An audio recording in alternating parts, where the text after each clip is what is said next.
Bon, bonsoir. Donc ce soir, je suis Madame Fromagère. Donc on va faire des fromages crus. On va en faire 5 si tout va bien. Donc on va attaquer tout de suite parce qu'on n'a pas de temps à perdre. Bonjour, bienvenue sur la chaîne Cru Life. Vous le savez, nous travaillons avec des produits crus, des produits végétaux. Donc évidemment, ne parlez pas de lait, il n'y a pas de lait, hein, d'accord?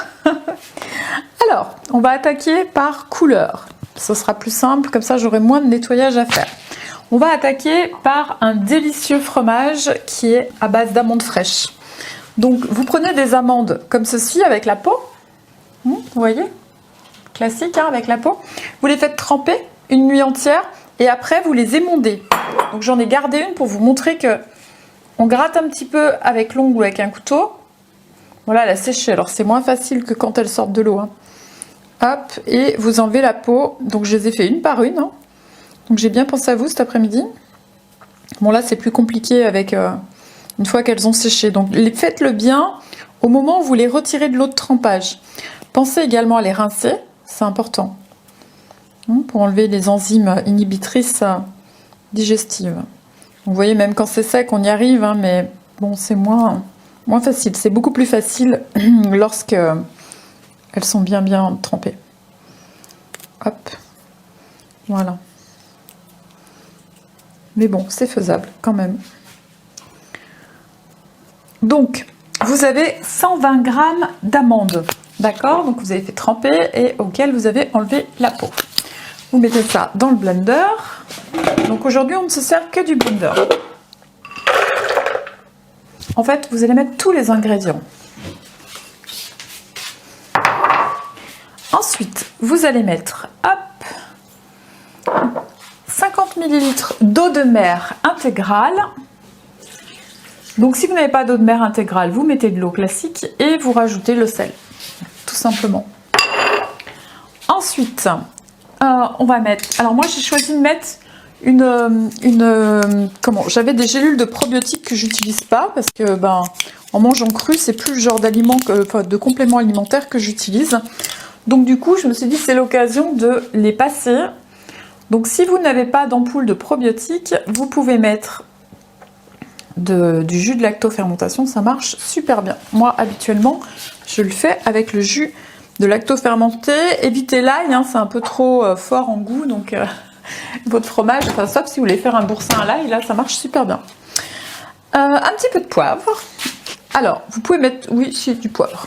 Tac, tac, parce que celui-là, ça va être sympa avec. Donc ça, on enlève. Donc on va mettre également, alors on a une cuillère à soupe de miso blanc pour celui-là. Tac. Donc une pâte également lactofermentée, hein, le miso, c'est de la pâte de soja.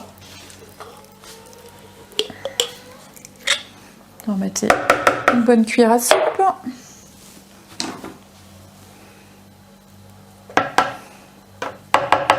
Alors ça, c'est un des aliments que j'aime le plus avec la levure maltée. Ça a une odeur incroyable. Ça fait des fromages qui sont topissimes. Moi, j'ai une recette fétiche de mozzarella. Je la fais avec du miso et de la levure maltée. Elle est top. C'est pas celle que je vais vous présenter aujourd'hui parce que je vous l'ai déjà présentée sur une autre recette. Et c'est l'occasion que vous en ayez plusieurs. Hop, citron. Une cuillère à soupe de citron.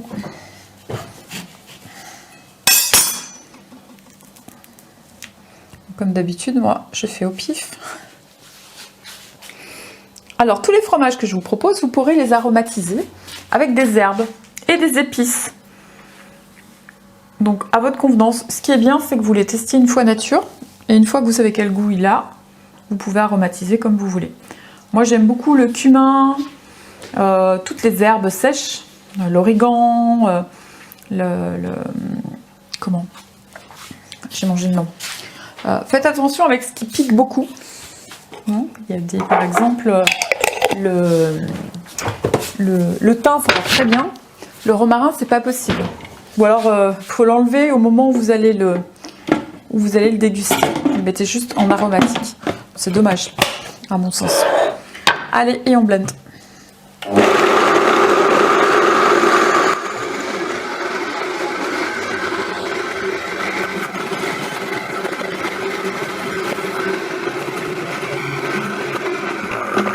Alors là, on a un problème de quantité. Hop, c'était prévisible.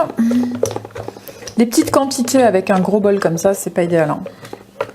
Mais bon, on va essayer quand même. Si c'est trop galère, je changerai de bol. Alors moi, elles ont déjà un peu fermenté parce que pour tout vous dire, je les ai laissées un peu traîner dans l'eau. Donc elles ont déjà une petite odeur de fermenté.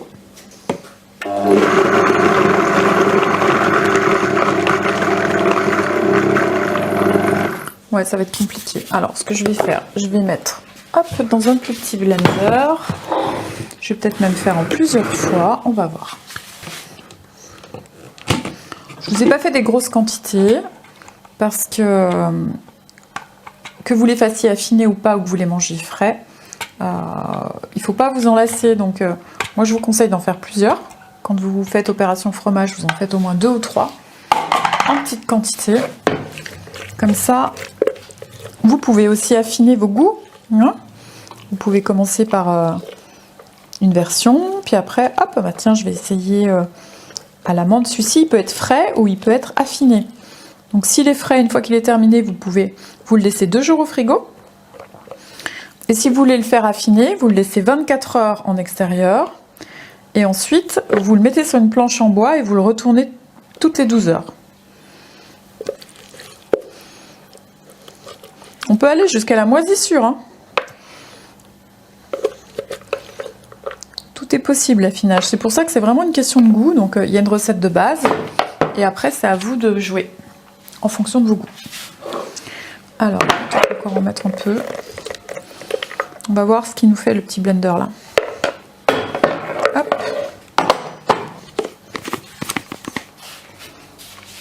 Voyons, voyons. S'il est plus efficace que le grand.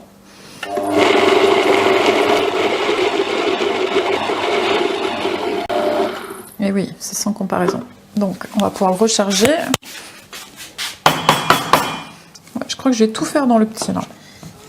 Donc, vous commencez à peu près par les 3/4 de, si vous avez un petit comme moi, les 3/4 de matière dans le blender. Vous mixez un peu pour faire de la place. Et ensuite, vous allez chercher le reste. Je ne sais pas si ça va tout rentrer, mais au moins une partie. Alors, les fromages, il faut quand même être patient. Hein. Je ne sais pas si on va arriver à tous les faire en 1 heure. Hein. Je vais faire de mon mieux, mais c'est surtout de la technique en fait. Il n'y a rien de compliqué. Mais il faut arriver à gérer les différents matériaux utilisés, en l'occurrence le blender. On va remettre un petit coup, voir ce que ça donne. Hop. Celui-là, ils sont déjà super bons.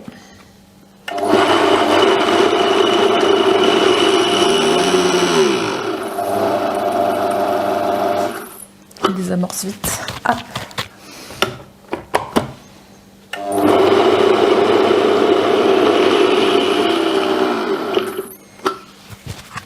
Ah, c'est vraiment le genre de truc. Si vous n'êtes pas habitué à faire de la cuisine, vous pouvez vraiment vous impatienter.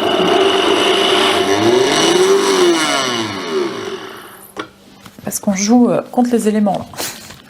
C'est la pesanteur qui joue hop, contre nous.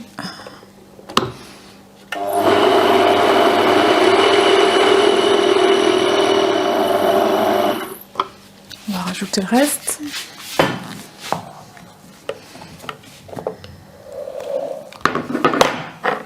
Il faut que ce soit bien lisse, hein, donc il faut vraiment vous armer de patience.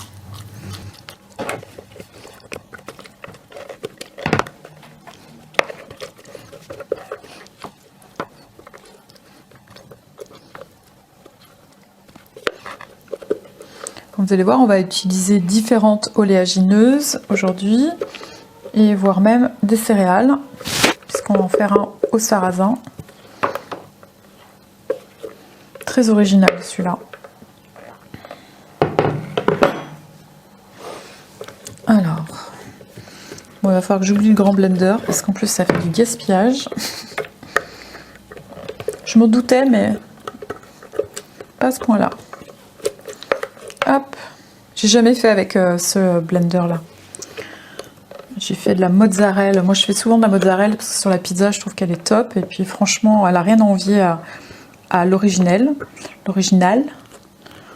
Hop.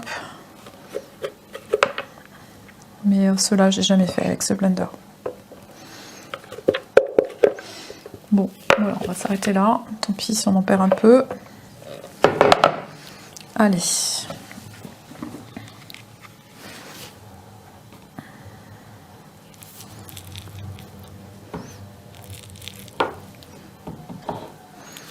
Donc si, comme moi, vous avez ce type de blender, allez chercher ce qui est sous les lisses aussi. C'est important pour que tout se mélange bien. Bon, on va voir ce que ça donne.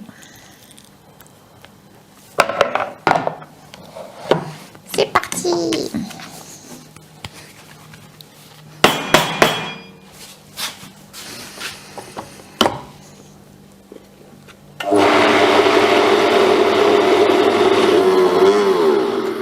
On sent tout de suite hein, quand ça désamorce. Hein. L'air rentre et après la matière n'est plus prise.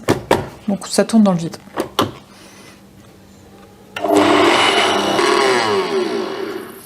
Bon, après l'amande, c'est pas le plus facile. Hein. J'avoue que dans mes souvenirs, d'abord c'est une grosse graine.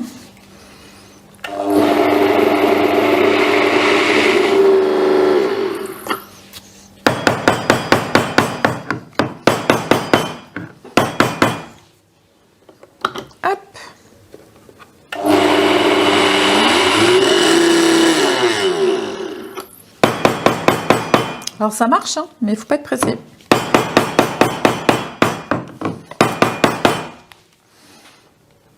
Donc à 3, ça avait l'air de prendre. On va laisser à 3. Ah, il faut être patient, hein.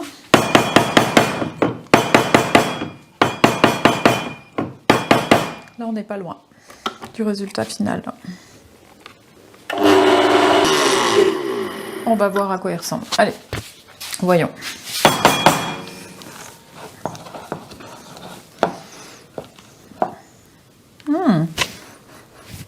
C'est pas mal du tout. Hein. Bon, moi je le ferai encore, hein, parce qu'il est encore un peu granuleux, mais bon, là, on n'a pas trop de temps. Et vous voyez, ça fait déjà un peu style ricotta. Je sais pas si vous voyez. C'est pas mal. Donc, vu qu'on cherche à faire un fromage frais,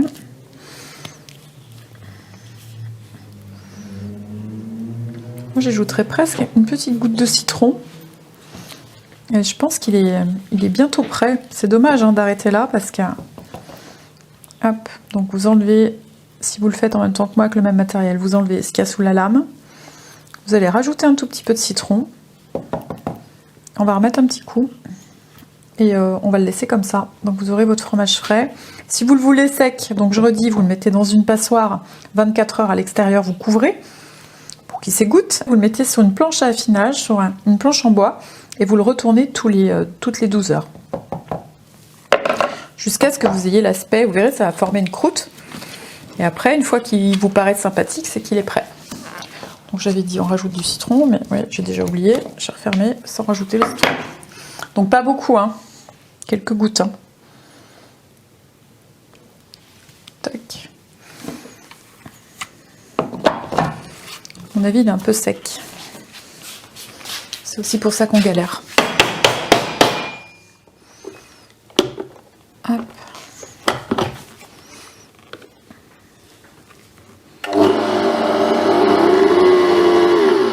Il apparaît amorcé.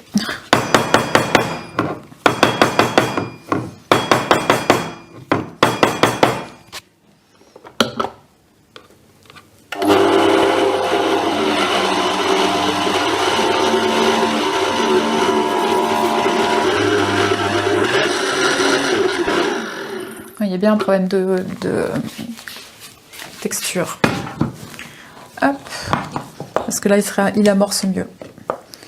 Ouais. On va remettre un petit peu de citron encore. Vous pouvez rajouter de l'eau hein, si vous préférez. Donc là, on est en cuillère à café. Hein. C'est toujours pareil. Hein. C'est vraiment... on fait... c'est de l'orfèvrerie, hein, la cuisine, pour ce type de produit. Alors là, moi, il commence vraiment à me faire envie, là.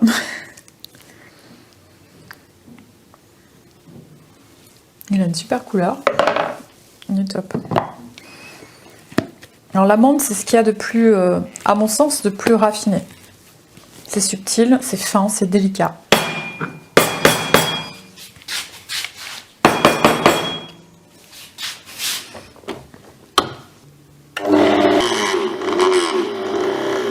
Allez, là il est bien. Bon, on aura réussi à en faire un quand même. Ah, je savais qu'en 1 heure, ça allait être un peu compliqué. Hein. Il est top. Là, au niveau de la consistance, il est bien. Parfait. Donc celui-là, on va le garder, hop, ici. Et je vais vous expliquer les autres. Alors, nous avons un fromage que j'aime beaucoup, qui est à base de... Attendez, je vais reprendre toutes mes notes. Vous avez un fromage de chèvre végétal. Donc là, on part sur du cajou trempé. Ici, hop. Donc vous avez 120 g de cajou. Donc vous pouvez ajouter une cuillère à soupe de lactofermentation si vous avez, voire même 2. Et là, moi, je vais ajouter une ampoule de probiotiques. Vous allez ajouter ensuite 15 g de levure maltée. En eau de mer intégrale, vous allez mettre 60 ml. Hop, et vous mélangez tout ça et vous laissez à température ambiante 12 heures. Après, vous pouvez former une petite bûchette et la rouler sur ce que vous aimez comme petites herbes. Donc vous choisissez, donc ça aura vraiment un goût style fromage de chèvre celui-là. Il est beaucoup plus salé, il est beaucoup plus péchu, il a du caractère. Donc voilà, vous pouvez le faire frais, donc vous le consommez au bout de 12 heures. Vous pouvez le faire affiner, toujours pareil, en le mettant sur un plateau de fromage et en le tournant toutes les 12 heures. Voilà, donc ça c'est votre deuxième fromage. Hop. Alors, ensuite, il y en a un qui est sympa là, j'aimerais bien pouvoir vous le faire. Alors, le fromage noir aux graines de sésame. Alors, celui-là, si vous le trouvez ailleurs, faites-moi signe. Parce que les autres, on peut trouver des variantes qui sont similaires. Mais ça, c'est une pure invention perso. Vraiment, voilà, je suis allée la chercher loin, celui-là. Donc, vous prenez du sarrasin que vous avez fait tremper, germer, d'accord? Donc, vous en prenez 100 g. Vous mettez 30 g, alors le truc magique, c'est ça, de sésame noir, de pâte de sésame noir, que vous mélangez avec une cuillère à soupe de miso rouge. Donc vous voyez, ça prend de la couleur là. En eau, on met, je ne sais plus exactement combien on met en eau. Combien est-ce que j'ai mis? 50 ml d'eau de mer. J'ai remis une gélule de probiotiques, mais vous pouvez mettre bien sûr de la lactofermentation. Là, vous pouvez en mettre qu'une seule cuillère à soupe. Et là, j'ai ajouté des petites épices. Donc j'ai mis une demi-cuillère à café de curcuma et une demi-cuillère à café de paprika fumé, parce que c'est des épices que j'aime beaucoup. Voilà, donc là, celui-là, ce qui est sympa, pour qu'il germe bien, vous pouvez le mettre au déshydrateur à basse température, une trentaine de degrés, 40 maxi, et vous le laissez 12 heures. Alors, vous pourrez le consommer de cette façon, ou alors vous le laissez affiner pendant 2 jours. D'accord? Donc frais en sortant du déshydrateur. Vous lui donnez la forme que vous voulez. Donc moi j'utilise les emporte-pièces, je trouve que ça va bien. Voilà. Vous les retournez toutes les 12 heures et au bout de 2 jours, il est délicieux. Donc en plus, il a vraiment une couleur sympa. Celui-là, vous allez bluffer tout le monde et ils croiront jamais que c'est du végétal. Bien. Alors, après, j'ai une ricotta pas chère parce qu'il y a des recettes de ricotta qui circulent sur le web et c'est pas à la portée de tout le monde. Bon, je sais bien que le fromage c'est cher, mais quand on peut faire en végétal des choses moins chères, il faut pas s'en priver. Donc là, on prend des graines de tournesol trempées. Donc on les fait tremper et on essaye d'enlever la peau. Alors franchement, c'est pas facile. Moi, mon truc, c'est de les mettre au déshydrateur. Sauf que là, je les ai pas mis assez longtemps. Donc du coup, c'est pas sec, donc c'est un peu galère pour les enlever. Donc j'en ai enlevé un petit peu, mais pas assez à mon goût. Donc 100 g de graines de tournesol trempées. La purée d'amandes blanches. Si vous n'avez pas de la purée d'amandes blanches, vous pouvez faire de la noix de cajou et éventuellement du sésame aussi. Il faut qu'elle soit blanche par contre. Donc les quantités je vous ai données, je ne sais plus. On en met à peu près 100 g aussi.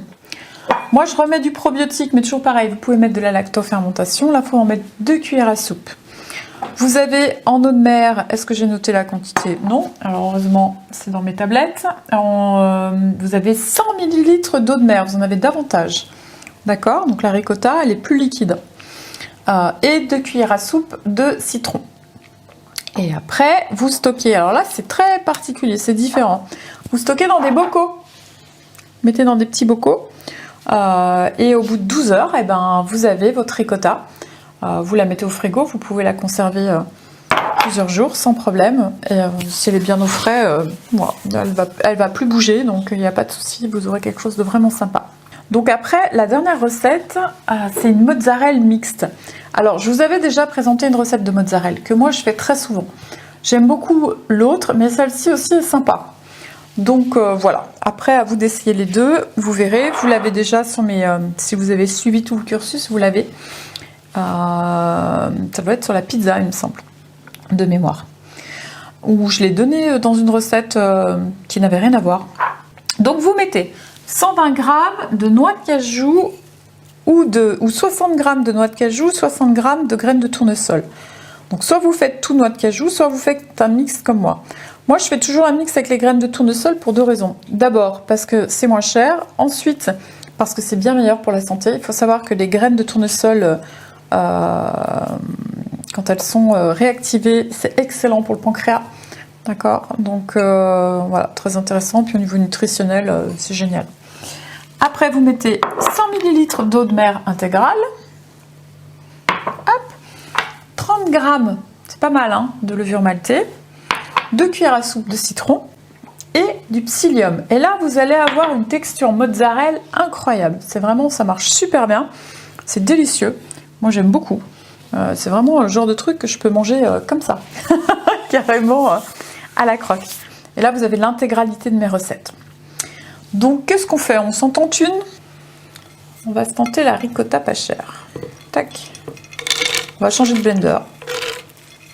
Histoire de voir si ça marche mieux. Donc, on met toutes nos graines de tournesol.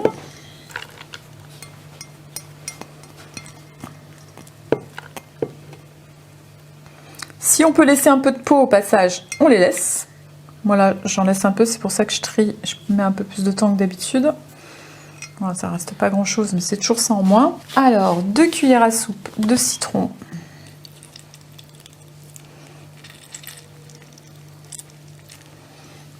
100 g de poudre d'amande.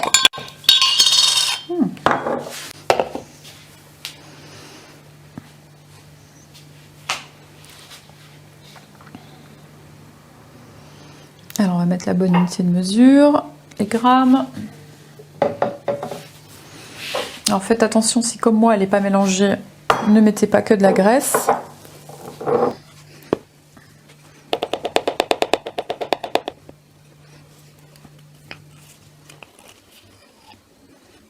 Donc ça va faire à peu près 4 fois ce que j'ai mis là, 100 grammes.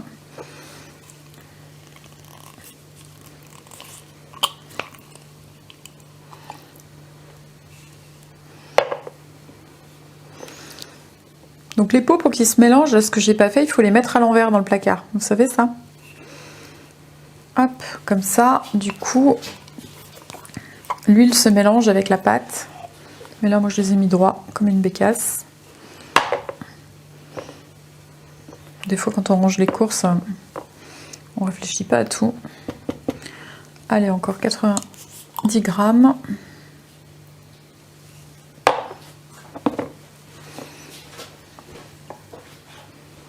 Parfait, 100 grammes pile. Voilà, le probiotique, l'eau de mer. Donc l'eau de mer, je vous ai dit, j'avais regardé sur l'eau de mer, c'est 60 ml. Vous aurez toutes les recettes, hein, écrites bien sûr.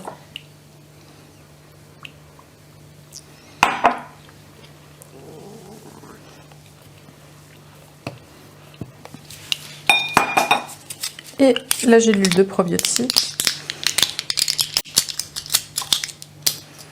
Donc moi je vous redis, hein, c'est parce que je veux les utiliser. C'est des anciens probiotiques que j'avais d'une autre vie, qui sont encore pas périmés. Hop. Mais quand on mange cru à 100%, on n'a besoin de rien d'autre. Voilà. Alors, on va aller chercher.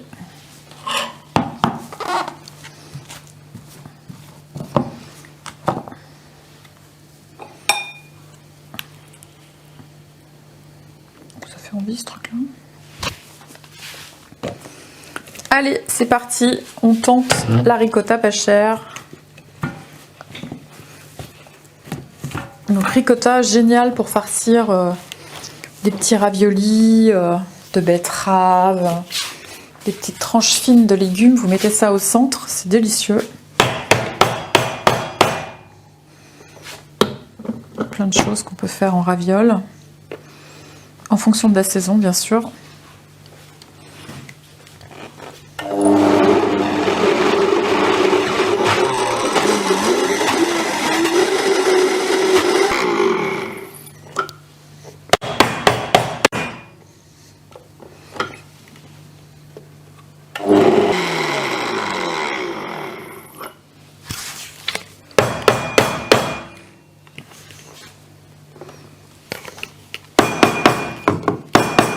Vous voyez, finalement, ça allait mieux dans le petit. C'est encore pire celui-là. Faudrait faire des grosses quantités en fait. Des grosses quantités dans le grand blender, ça irait top. Mais là, c'est un peu l'intermédiaire, c'est pas terrible. Non, le problème en fait, c'est que il y a de l'air qui se met entre la lame et la matière. Et vu que c'est très dense, très mastoc, je pense que dans celui-là, je dois pouvoir ajouter un peu d'eau. Alors pas d'eau de mer, parce que vous en avez bien assez, mais on va mettre un petit peu d'eau, histoire de faciliter un peu le travail de mon blender. Parce que la ricotta, c'est un peu liquide, c'est pas un problème en soi. Donc on va rajouter... Voilà. 20 ml, je pense que ça peut être sympa. Millilitres.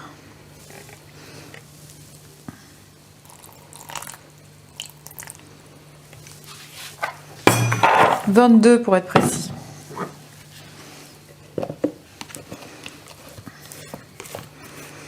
Je pense que ça peut être très bien.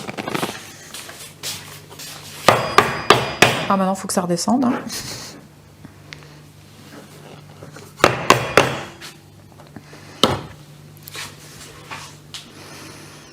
C'est parti.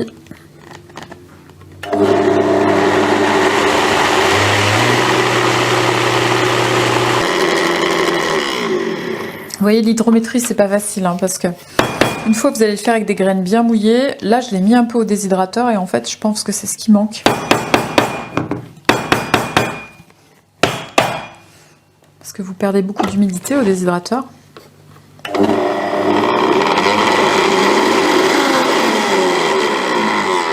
Toujours pas repris.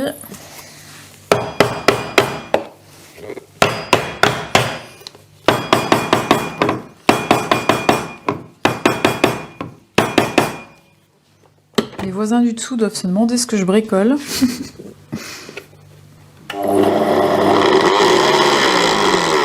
Bon, il veut pas. Alors on va aller chercher, on va aller voir pourquoi il veut pas.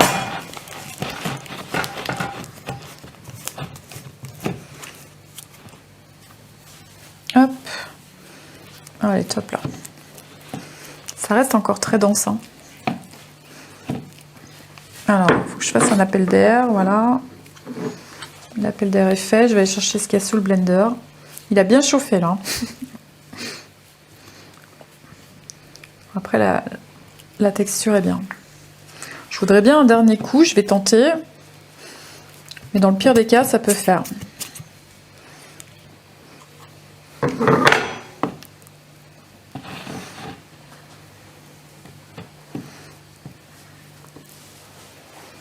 Allez, c'est parti. Je peux même rajouter encore un poêle d'eau. Je pense. Une cuillère à café, allez. Hop, alors. On truc est là. Allez, on y va.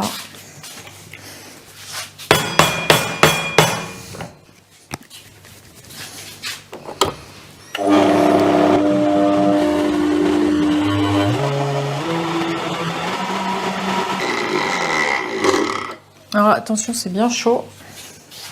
Donc attention au plaque. Donc quand c'est comme ça, on essaye de faire un appel d'air et on n'ouvre pas. Voilà, là il y a eu l'appel d'air, donc ça va aller. Non, ça fume, hein, carrément.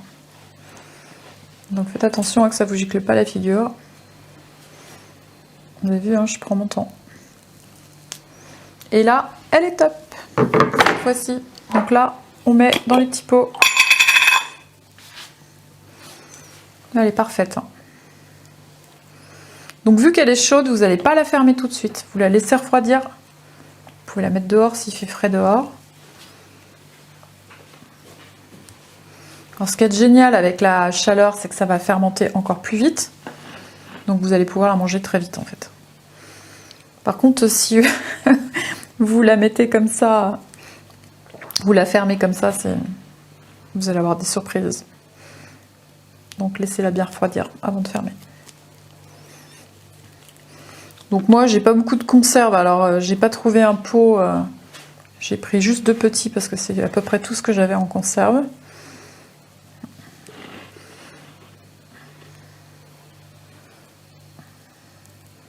Donc vous le remplissez bien. Hein. Ce qu'on cherche à faire en fait, c'est une fermentation sans air. Donc il faut prendre le temps de chasser l'air. Bon, s'il en reste un peu, c'est pas grave. Hein. Là, ça brûle.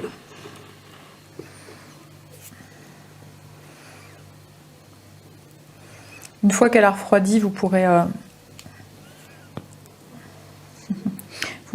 vider l'air.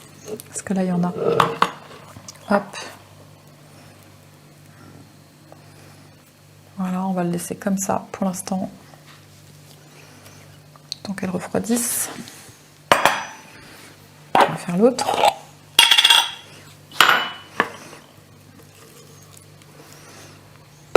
Moi je remettrais bien un petit coup hop, à notre premier fromage. Voir s'il va y aller ou pas. Ma robe est chaud.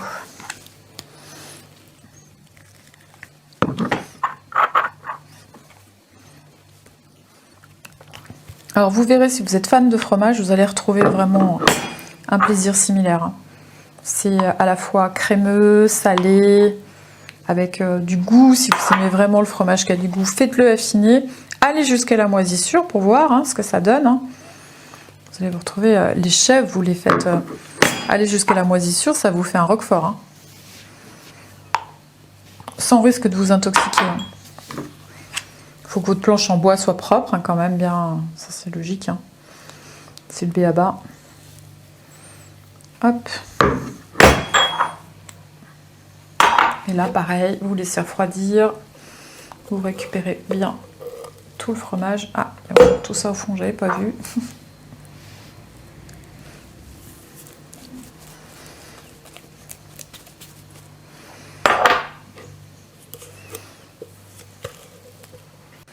Et après, vous pouvez vraiment en faire plein de choses. Un ricotta, vous pouvez faire une tombée d'épinards. Vous faites tomber vos épinards au sel, vous les rincez. Vous faites des couches avec la ricotta. Une couche d'épinards, une couche de ricotta. C'est super bon. C'est pas très light, mais par rapport au fromage, vous n'aurez pas de problème de digestion. Ce qui est déjà en soi... On perd, pratiquement tous les adultes perdent de la capacité de digérer le lactose. Alors les gens en mangent, donc ça va, ils sont pas allergiques, donc ils n'ont pas des réactions foudroyantes comme un allergique. Néanmoins, ils vont avoir des ballonnements, de la fatigue digestive, enfin plein de trucs. Puis voilà, ils laissent faire, ils pensent pas que c'est le fromage. Puis à terme, bah, ça amène de gros problèmes. Hop. Allez, on va reprendre notre premier fromage. Je vais rajouter aussi un petit peu d'eau pour essayer de le faire un peu plus lisse. Une grosse cuillère à soupe. Hop.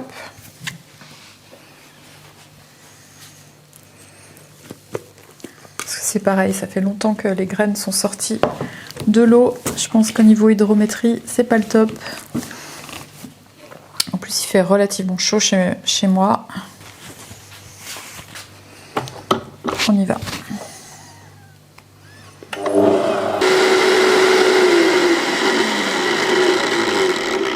Ouais, il y a vraiment un problème d'hydrométrie. J'ai pas tenu compte du facteur chaleur de la pièce. C'est une grosse erreur.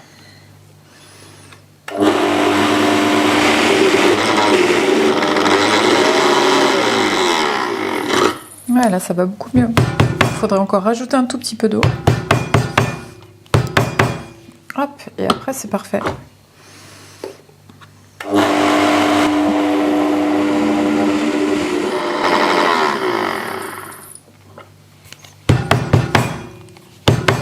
Alors là il est beau. Allez, un dernier coup pour le fun.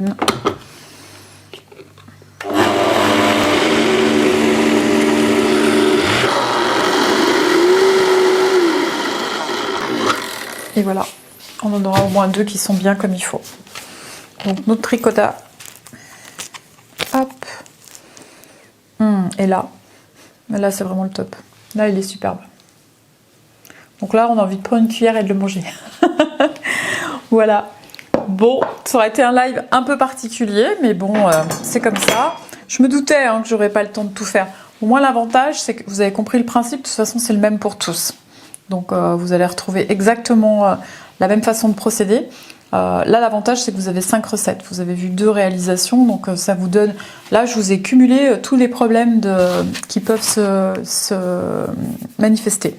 Donc vous êtes libre maintenant de créer en autonomie toutes les autres recettes et d'en créer d'autres. N'oubliez pas qu'une fois que vous avez fabriqué votre fromage, que vous l'avez moulé comme vous voulez, soit frais, soit affiné, pensez à rajouter des épices. Je vous dis le cumin, j'aime aussi beaucoup le curry. Tout est possible, vous pouvez vraiment tout mettre. Des graines de sésame autour, de sésame noir. Voilà, il y a vraiment beaucoup de choses qu'on peut faire. Vous pouvez rajouter, si vous aimez de l'ail, vous pouvez rajouter plein de choses. Tout est possible, d'accord ? Partez plutôt sur de l'ail sec pour pas avoir des problèmes de moisissure non désirées, parce qu'il y a celles qu'on désire, puis il y a celles qu'on désire pas. Voilà, ben écoutez, je vous remercie de votre attention. Je serai tout particulièrement attentive si vous avez des questions, parce que vu qu'on n'est pas allé au bout, et ben n'hésitez pas à me faire part de vos questions. Si vous en avez en live là, faites-le. N'hésitez pas à le faire par SMS, par mail, par tous les moyens que vous avez pour me contacter sur les réseaux sociaux. Et je me ferai un plaisir de vous amener quelques améliorations à tout cela.